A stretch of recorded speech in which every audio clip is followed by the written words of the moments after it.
Yeah.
Republic of Naana, Professor Naana,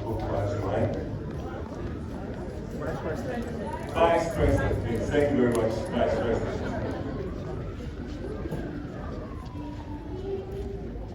Please keep moving, thank you.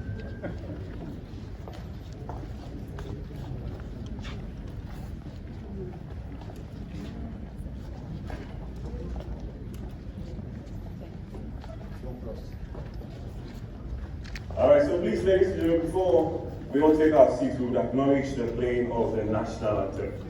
The rector of the Akofi Chancellor Institute of Geology, Mission and Culture, Ekopom Ekwapem. Ladies and gentlemen, please, Reverend Professor Philip T. Lyon.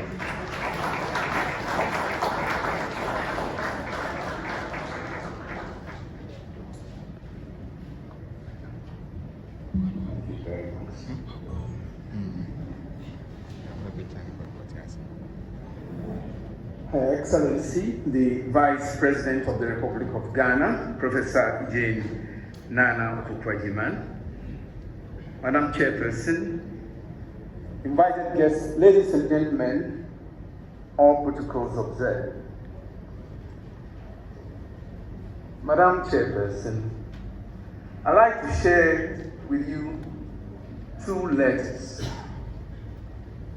The first was written by Dr. Ephraim Amu to a certain self-styled pastor. The second was written from Dr. Amu's diary dated Monday, 4th December 1933. Now to the first letter. Peki Abetili, PO Box 50, Peki Volta Reading, to whomever it may concern, the Sagan Village. The Sagan Village to establish a church. As far back as the so-called church at the village. In spite of my warning, he stubbornly persists in his efforts to establish a church. This is a complete disregard of my warning. And I'm compelled to write again and forbid this action. I herewith attach a copy of my warning letter of February 11, 1987. For peace to prevail in the Saga village, I forbid the establishment of any other Christian church.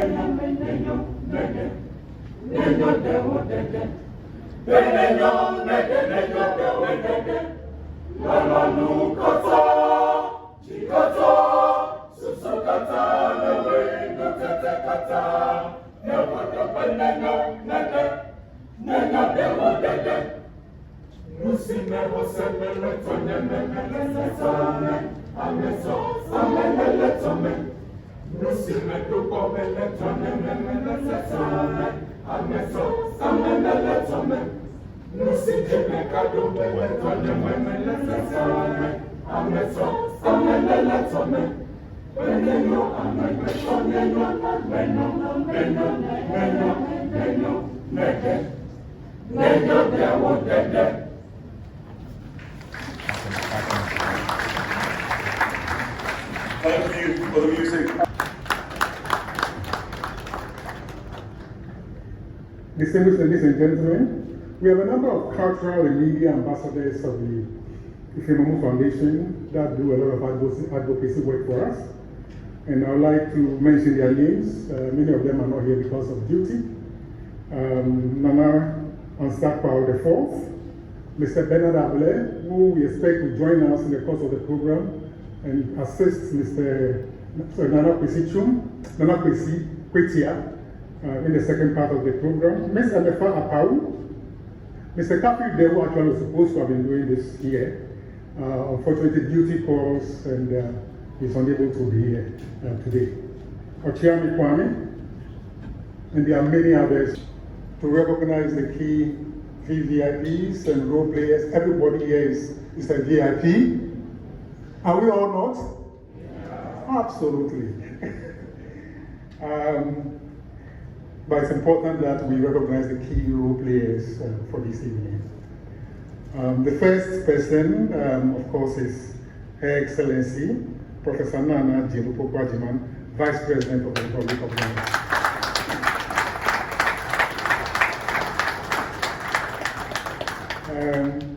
Your Excellency, I'm glad that you were able to make it. You kept your word, and a hat for you. Thank you very much. I also want to introduce the author.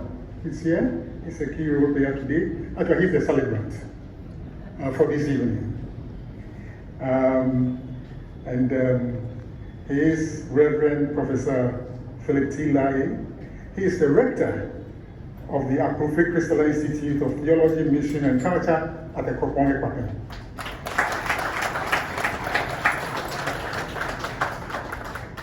We also have His Royal Majesty Dergan Kojo De the 12th. He's the overlord of the Peki State. Dergan, you know, I'm your subject, so I have to behave tonight, this evening.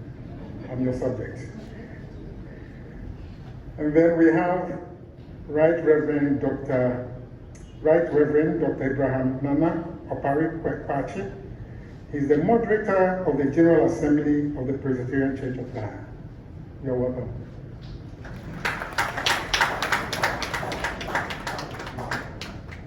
I'm sure you'll join us in the course of the program. Special guest who came on time, and we will have to finish quickly so she can attend to other meetings. So please rise and welcome Her Excellency, the Vice President, Professor Naana to bring us her remarks and also do the official launch of the book. Please put your hands together for her.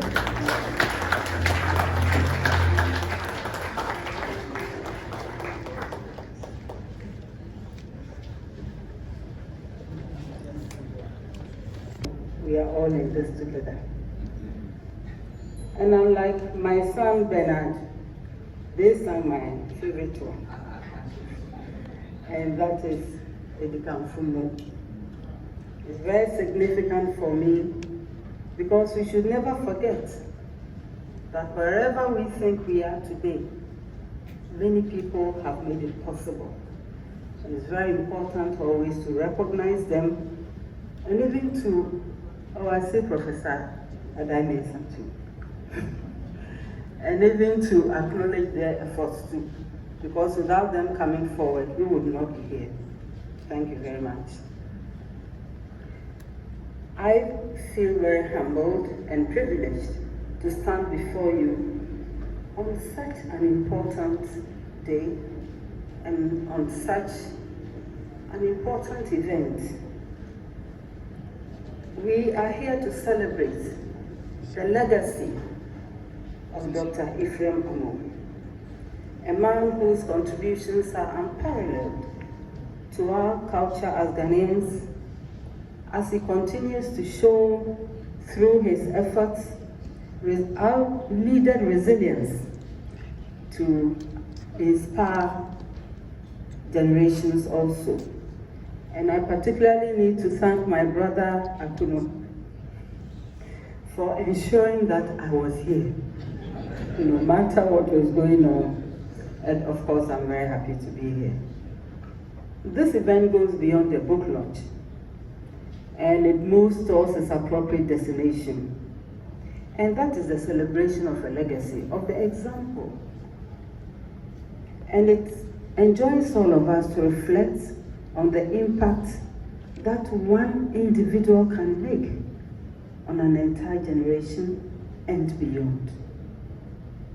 There's so much you can learn from it. Dr. Amu, we normally remember him as a composer, but he was more than that. He was an educator, a theologian, a visionary leader, a nationalist. And he lived a life of purpose. And he has left behind a blueprint for patriotism, self-reliance, deepened identity, national pride. He was unwavering in his commitment to Ghana's cultural identity and moral integrity. And all of these made him an extraordinary figure whose contributions even discerned his impact on music or education. And he went on to shape the national consciousness. Today, as we launch this book, we are not just recounting history. We are reclaiming a vision. This book serves as a reminder of his teachings, his guide to present and future generations. It urges us to honor the wisdom, sacrifices, and resilience of those who paved the way for our national development. Sometimes I just wonder, what was it like for him at the personal level in his quiet moments, when it's like you are running against the grain, but without that there'll be no change. He was a man of many parts, a man of many gifts. He was a cultural architect.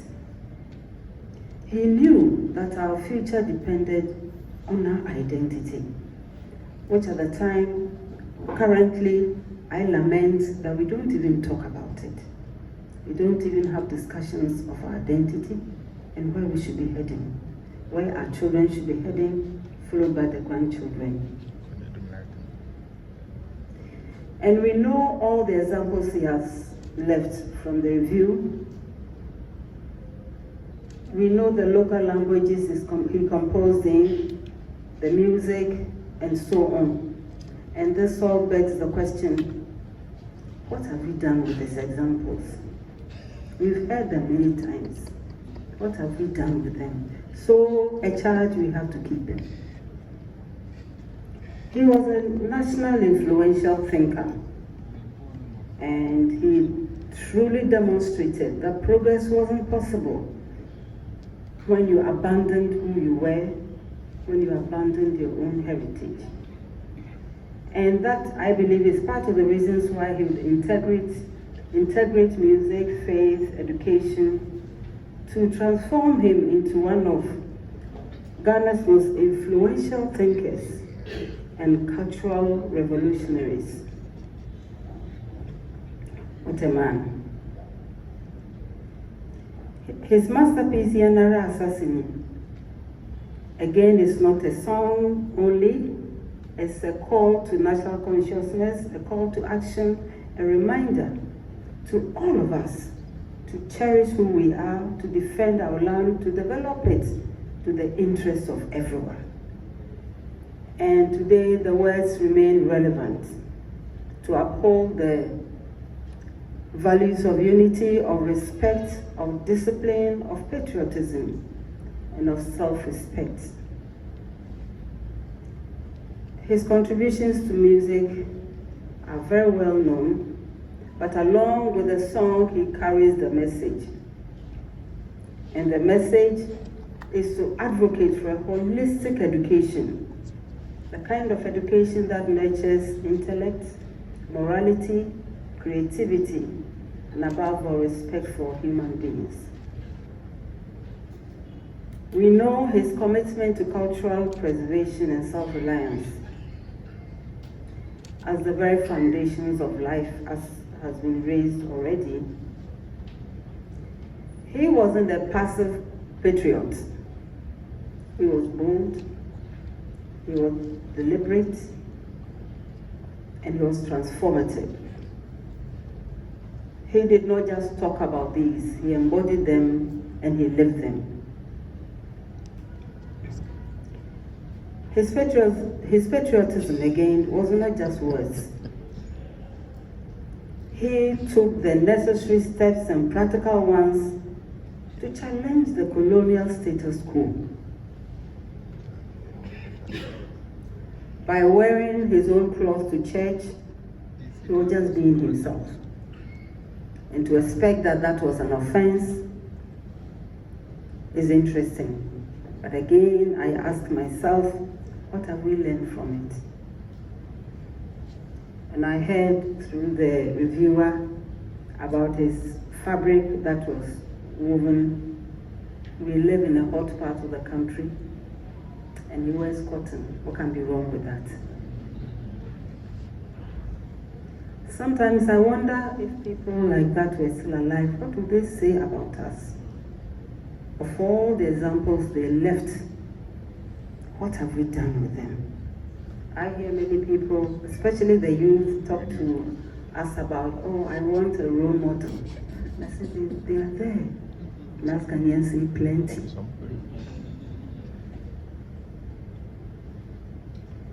And he thought that education, especially which is a place where you nurture your human resource, whatever, must be the kind that leads minds to solve problems and not to become a burden on society.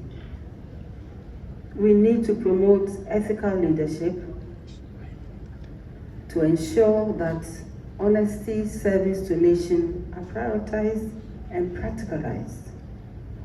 We need to encourage self-reliance, equip individuals with various skills that will translate into productivity. And all of these he outlines in his life, and he lived them. He also knew that nation building, and the nation is all of us. So it's never left to only one wing of who we think we have become. It's everybody's duty, regardless who you are, regardless what you do. And everybody, as I keep saying, brings something to the table. We don't all have to bring everything, the same thing. Different talents are to be respected and encouraged. And of course, he lived discipline. He didn't, to the priests, he didn't preach at us to be disciplined. He led the example. And if today we face new challenges and opportunities, and even challenges and so on, we can ask ourselves if we are upholding the values of integrity and service.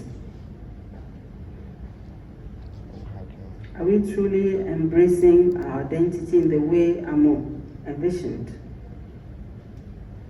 Sometimes we may say that, oh, we didn't know any better, but we have examples, at the very least, in the author we are celebrating today.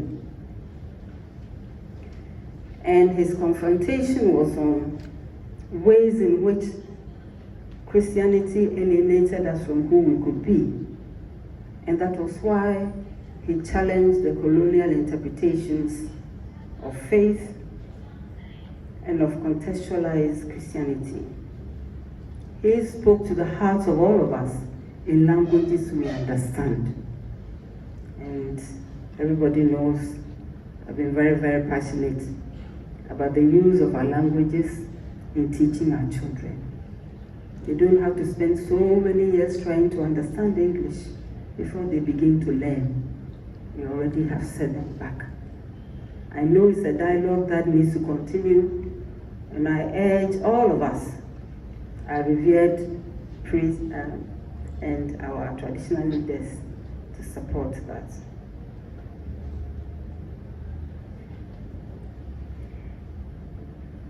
And we know that even as the church, broadly defined, grows and expands and so on, we can never skip the example of our celebrant tonight.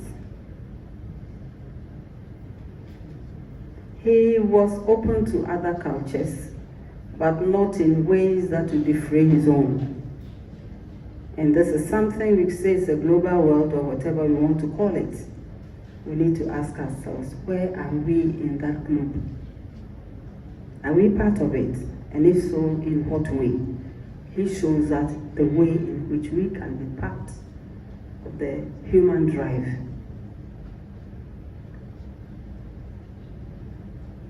And he was not one of the people who was happy or contented just to speak about progress. Again, he lived it. And his commitment, which is unwavering to this country called Ghana, lays in the way he carried himself, in the lessons he taught, in the music he composed, and in the way he related even with himself before going out to others. His vision for Ghana, where people worked hard, honored their culture, upheld discipline and integrity, is something we can all walk away with. And weak as we are, still try to emulate them. Madam Chairperson, today we stand as a nation at the crossroads of development. But we need to ask ourselves again. We have examples before us of national pride, self-sufficiency, discipline, sacrifice to embody as part of the building blocks. For far too long, we have allowed aspects of our own culture to be seen as obstacles. At many fora, I've raised the point. Everybody tells us the negative aspects of our culture. I believe we all know that. It almost became a refrain. And I asked myself, will somebody talk about the positive aspects of our culture? So we all leave thinking that we don't have anything worthy. We need to reverse that dialogue and ensure that yes, we have challenges, but we've also had successes. We have successes, we have had successes embodied in people like Ephraim Amu. Otherwise, it looks like they didn't do anything. If we are not doing anything, let's accept it and change our ways. So this book is more than a collection of stories or letters or sermons. It is a living document.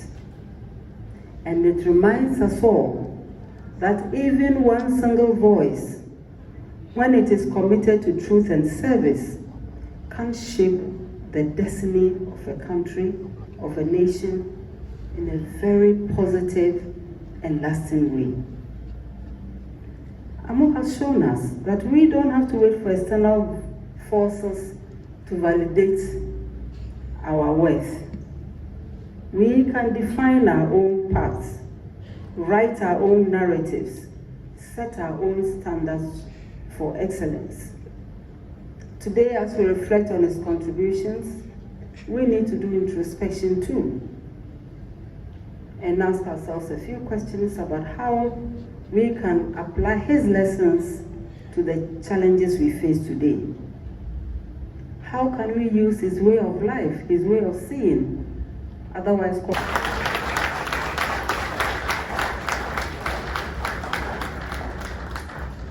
duly launched. Thank you very much.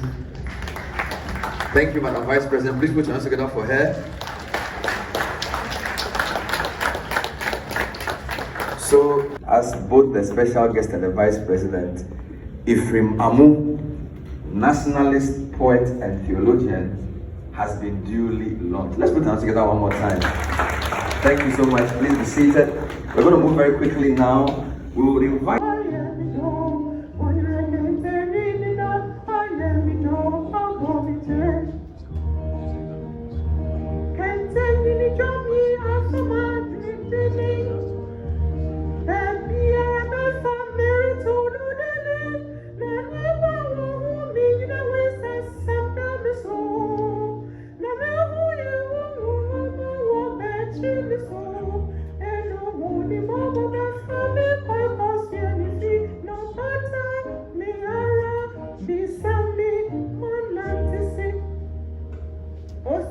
back at your bed. Mr. Awo. I'd like to offer one copy to the Paramount Chief of Peki, and the citizens of Peki will support him to pay for it. So give him the free copy. All citizens of Peki will come together because Amu put us on the map, and I'm sure you also know that the EP Church started at Peki Abetele. I'm sure you know this. Is the moderator here? Plego, sorry, Plego. If my house is at 1911, Plego, right? Okay. Where is the moderator? Or his rep? Give the seat copy to the moderator. The global, sorry, the EP Church, not global, forgive me, EP Church. EP Church Ghana will take the same copy. And you are buying it for the church, not for yourself, so the money has to be allotted. If God doesn't want to respect the church, so he took it for 8,000. He doesn't want to compete with the church. 8,000 is good. It's within your salary range. The way John Mahama has meant the corruption, if you know this, he can even arrest him for buying the book. You know the guy has been questioning about something, so let's be careful. Can I have the vice president? I want to just check the vice president vote. I don't want to check. But I think it's a very good standard has been set. People are now afraid of corruption. So, Vice President, may you live long and prosper.